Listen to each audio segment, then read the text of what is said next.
جیسے بچہ چھوٹا بھی تو 2-3 سال کا ہے، ماں باپ ایک نیت بناتے ہیں کہ ہمیں اس بچے کو ڈاکٹر بنانا ہے، اس بچے کو انجینئر بنانا ہے، اس بچے کو ہمیں ٹیچر بنانا ہے، اس بچے کو ہمیں سائنٹسٹ بنانا ہے، ایک نیت کرتے ہیں۔ ایسے بچہ پیدا ہوتے ہی ماں باپ کی پہلی نیت ہو کہ ہمیں اس بچے کو مسلمان بنانا ہے، اور صرف نام کا مسلمان نہیں، کام کا مسلمان بنانا ہے، کام کا مسلمان بنا۔ اس نیت سے اس کا نام رکھا جائے گا۔ کیسا نام رکھیں؟ جو کوئی تاریخ میں بڑی کوئی شخصیت کا نام ہے، انبیاء کے نام ہیں، صحابہ کے نام ہیں، اس نام سے اس کو منسوب کریں گے۔ سب سے پہلے تو حدیث میں یہی تعلیم ہے، جب بچہ پیدا ہو تو اس کا اچھا نام رکھیں، اور اچھا نام اللہ کے نیک بندوں کا نام اچھا نام ہوتا ہے، جو اللہ کے نیک بندے ہیں، انبیاء ہیں، سب سے پہلے انبیاء ہیں، پھر صحابہ ہیں، پھر صحابہ کے بعد دیگر اور جو گزرے ہیں، اللہ کے نیک بندوں میں سے کسی نیک بندے کا نام رکھیں گے۔ دوسری جو ذمہ داری ماں باپ کے ذمہ کہی گئی تو اس کو اچھی تعلیم دیں گے۔ قوا انفسکم واہلیکم نارا کی تفسیر میں حضرت علی رضی اللہ عنہ نے یہی فرمایا کہ ان کو دین سکھاویں، ان کو اچھی تعلیم دیں گے، ان کو چلنا اٹھنا بیٹھنا سونا جاگنا سکھائیں گے، اس کا طریقہ بتائیں گے کہ کیسے سوئیں گے کیسے جاگیں گے۔ بچوں کی تربیت جو سب سے بنیادی کام ہے، اور وہ میاں بیوی کی ایک فکر کے بغیر تربیت نہیں ہو سکتی۔ میاں کسی سمت میں جا رہا ہے، بیوی کی فکر کوئی اور ہے، ان بچوں کی تربیت نہیں ہوگی۔ دونوں کی ایک فکر پر، ایک نقطے پر دونوں کا جمع ہونا کہ ہمیں اپنے بچوں کو مسلمان بنانا ہے۔ حضرت یعقوب علیہ السلام نے اپنی اولاد کو جمع کیا اپنے انتقال سے پہلے، حالانکہ وہ نبی تھے، اپنی اولاد کو جمع کیا، اپنے بچوں کو جو بعد میں جا کر نبی بنے، ان کو کہا ما تعبدون من بعدی، ان کو پوچھا، ہاں تم میرے بعد کیا کھاؤ گے یہ نہیں پوچھا، تم میرے بعد کہاں رہو گے یہ نہیں پوچھا، میرے بعد کیا کرو گے نہیں پوچھا، یہ پوچھا میرے بعد کس کی عبادت کرو گے۔ یہ نبیوں کی سوچ ہے کہ اپنی اولاد کو صحیح رخ پر ڈالنا، اولاد کی تربیت کرنا، یہ ماں باپ کی ذمہ داری ہے، بنیادی ذمہ داریوں میں سے۔ ان کے کھانے پینے کی فکر کرنا ضرور ذمہ داری ہے،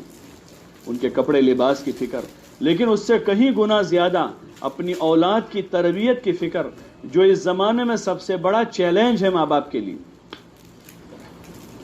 اس مادی دنیا میں، لیکن بہت آسان ہے، بہت ہی آسان ہے، مشکل کام نہیں ہے۔ بچوں کی اچھی تربیت کرنا مشکل نہیں ہے،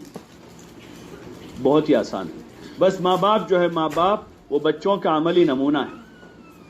ماں باپ عملی نمونہ، اور خصوصاً ماں، کیونکہ بچے کا زیادہ وقت ماں کے پاس گزرتا ہے۔ بچپنے میں ماں کی گود میں دن میں پتہ نہیں کتنے گھنٹے ماں کی گود میں گزارتا۔ آج کل تو گود تو چلی گئی، ہو ٹرالیاں آ گئی سب جگہ، جس گود میں پرورش ہوتی تھی، ماں کی گود جو ہے، ماں کی گود وہ تو تربیت گاہ تھی، اور ماں اس کو اٹھا کر اپنے سینے سے لگاتی تھی تو اس کے سینے کے اندر کا ایمان، اس کا تقوی، اس کا صبر، اس کا شکر منتقل ہوتا تھا، اس کے اوصاف و اخلاق منتقل ہوتے اس صحبت سے۔ ہمیشہ دنیا بھر میں کوئی بھی چیز جو منتقل ہوتی ہے کہیں دوسری جگہ پر، وہ صحبت سے منتقل ہوتی ہے، صحبت سے۔ آج ماں نے گود سے اتار دیا بچے کو، تھک گئی، وہ بچے کو گود سے اتار دیا، صحبت سے دور کر دیا، اس کو پتہ نہیں کہاں کہاں بھیج دیا۔ اس کو 3 سال کی ابھی عمر ہے، پتہ نہیں بچہ کہاں دن گزار رہا ہے، 3.5 سال کی عمر ہے اور KG میں ہے، سینئر اور جونیئر میں۔ جو وقت اس کو اپنی ماں کے پاس گزارنا، ایک مومن ماں کے پاس گزارنا تھا، ایک حیا والی ماں کے پاس گزارنا تھا، ایک صبر و شکر والی ماں، یہ اس کے ٹاپک تھے ابھی پڑھنے کے۔ اس بچے کو ابھی اس کے جو پڑھنے کے ٹاپک تھے وہ یہ تھے کہ یہ بچہ ایمان کا کلمہ پڑھتا، یہ بچہ صبر و شکر کے سبق پڑھتا، یہ بچہ اپنی ماں سے حیا کا سبق سیکھتا، یہ اس کے ٹاپک تھے بنیادی۔ لیکن مادیت کے غلبے نے دنیا کی دھن سوار ہوئی اپنے بچے کو کچھ بنانے کی، تو اس بچے کو بھیج دیا کہیں اور، کسی اور کی صحبت میں دے دیا۔ اس بچے سے اب امید نہیں کی جا سکتی، یہ ہمارا نہیں ہے، ہاں نسلاً نسباً ہمارا ہے، لیکن وہ فکر ہماری نہیں ہوگی۔ اس لیے بنیادی ضرورتیں، گھر کی جو تعلیم ہے اور مستورات کا جو بنیادی کام ہے وہی ہے گھر کی تعلیم۔ مستورات کا جو مقامی کام یا بنیادی کام کہیں، وہی اصل ان کی گھر کی تعلیم ہے، جس تعلیم کے راستے سے اپنے نسل کو پروان چڑھانا ہے، گھر کی تعمیر ہے، وہ تعلیم کوئی برکت کے واسطے 10-15 منٹ کا ایک عمل نہیں ہے، یہ تعلیم گھر کی تعمیر ہے کہ اس گھر میں بچہ پیدا ہوا ہے، میاں بیوی کی تعلیم ہو رہی تھی، اب بچہ شریک ہوا ہے، اب یہ بچہ اس تعلیم میں شریک ہو کر اس تعلیم کے راستے سے بچہ اللہ کا ولی بنے گا، یہ بچہ حضور علیہ الصلوۃ والسلام کی سنتوں کا محافظ بنے گا، یہ بچہ اپنے دین کا صحیح ترجمان بنے گا، اور یہ بچہ اپنے گھر سے نکل کر دنیا کے ملکوں میں جا کر دنیا کے نادانوں کو حضور صلی اللہ علیہ وسلم کا مبارک طریقہ سمجھائے گا، جو گھر کی تعلیم کے راستے سے تعمیر ہوتی ہے۔ اور اس کی بڑی ذمہ داری جو ہے ماں باپ دونوں پر ہیں، لیکن بنیادی جو ذمہ داری وہ ماں پر ہے۔ حضرت مولانا الیاس صاحب رحمۃ اللہ علیہ فرماتے تھے کہ ماں کی گود یہ بچے کا پہلا مدرسہ ہے، پہلا مدرسہ ہے۔ ماں کی گود سے اس کو حیا ملے گی، ماں کی گود سے اس کو صبر و شکر کے سبق ملیں گے، ماں کی گود سے اس کو سادگی ملے گی، سادگی جو ہمارے اسلامی معاشرت کا سب سے بڑا رکن ہے، سادہ زندگی۔ آج دنیا میں جتنی پریشانیاں ہیں اس کی سب سے پہلی بنیادی وجہ خواہشات ہیں، سادگی کے مقابلے میں خواہشات کو لایا گیا ہے۔ اسلامی معاشرت کا جز پاکی ہے، پاک رہنا، اس کے مقابلے میں ناپاکی کو فروغ دیا گیا ہے، ناپاک رہنے کو، نجس رہنے کو فروغ دیا گیا، اور بچوں کو بھی پیمپرز پہنا دیا۔ ٹھیک ہے سفر میں حاجت کے طور پر 2-4 گھنٹے کا سفر تھا پہنا، ابھی تو گھر میں 24 گھنٹے اس کو پہنا ہی رکھا ہے۔ علماء نے لکھا ہے، علماء نے، کہ شیاطین جو ہے ناپاکی پر آتے ہیں، شیاطین، جن اور شیاطین ان کی خوراک وہاں ہے، تو وہ ناپاکی پر ہوتے ہمیشہ جہاں ناپاکی ہوتی ہے۔ اس لیے حضور صلی اللہ علیہ وسلم نے دعا بتائی، حالانکہ اس زمانے میں ٹوائلٹ گھر میں نہیں تھا، جنگل میں جاتے تھے، لیکن کہا کہ وہ جنگل میں بھی جاوے تو وہاں جا کر جس جگہ جانا ہے وہاں داخل ہونے سے پہلے دعا پڑھے، اللہم انی اعوذ بک من الخبث، کیا دعا ہے؟ من الخبث والخبائث، کہ یہاں جو خبیث جنات اور خبیث شیطان جنیاں ہیں ان سے تو ہماری حفاظت فرمانا۔ وہ باہر تھا، ٹوائلٹ جنگل میں تھا، گھر میں نہیں تھا، پھر اس کو اٹھا کے لائے گھر کے کمپاؤنڈ میں، پھر اس کو لائے گھر میں، پھر اس کو لے آئے گھر کے کمرے میں۔ اب بتاؤ سارے شیاطین تو وہیں پھر رہے ہیں اور سارے گھر ابھی متاثر ہیں، ہزاروں لوگ متاثر ہیں، کہ اس کا نسخہ بتایا تھا۔ ٹھیک ہے، اب تو اس کو پاک صاف رکھنا وہ اپنی جگہ ہے، ہمارا اسلامی معاشرہ ہے کہ پاک صاف رہنا، پاکی جو ہے اسلامی معاشرے کی بنیاد ہے، بچوں کو بھی پاک رکھا جائے، پاک رکھا جائے، اس کے بڑے اثرات ہوتے ہیں۔ حضور علیہ السلام نے تو تاکید کی کہ باوضو رہیں، باوضو آدمی پر شیطان زیادہ اثر انداز نہیں ہوتا ہے۔ شیطان کے برے اثرات سے بچنے کا ایک نسخہ ہے کہ آدمی باوضو رہے، باوضو رہیں۔ وضو کی گنجائش نہیں، رات میں دیر ہو گئی ہے، کم از کم تیمم کر لیں، نماز نہیں پڑھنی ابھی، موقع نہیں ہے، سردی زیادہ ہے، پانی ٹھنڈا ہے، یا سستی زیادہ ہے، نہیں وضو کا موقع، تو کم از کم آدمی تیمم کر کے اتنے درجے کی پاکی حاصل کر لے، لیکن پاک رہے ہمیشہ، بچوں کو پاک رکھیں، بچوں کو پاکی کی تعلیم دی جاوے، یہ ہماری بنیاد ہے اسلامی معاشرے کی۔ اور تیسری چیز ہے حیا، تیسری چیز حیا ہے، حیا جو اس پر اسلامی معاشرے کی بنیاد۔ ان فضائل کی تعلیم کے ذریعے سے یہی چاہا جا رہا ہے کہ عورتوں میں، بچیوں میں حیا پیدا ہو، صحابیات جیسی، ازواج مطہرات جیسی، بنات طیبات جیسی حیا پیدا ہو، اور بے حیائی سے اور بے حیائی کے اسباب سے نفرت پیدا ہو جائے، بے حیائی کے اسباب سے نفرت پیدا ہو، ہاں، ورنہ اس کے بغیر دین پر جماؤ نہیں ہوگا۔ سب سے بڑی بیماری ہے یہ بے حیائی۔ حضور اللہ تعالیٰ نے ازواج مطہرات سے کہا قرن فی بیوتکن، کہ اپنے گھروں میں قرار پکڑی رہو، قرن فی بیوتکن، عورتوں کے لیے اصل قرار ہے، وہ گھر میں رہے، گھر مینیج کرے، یہ عورت کی ذمہ داری ہے، عورت کی ذمہ داری ہے گھر مینیج کریں،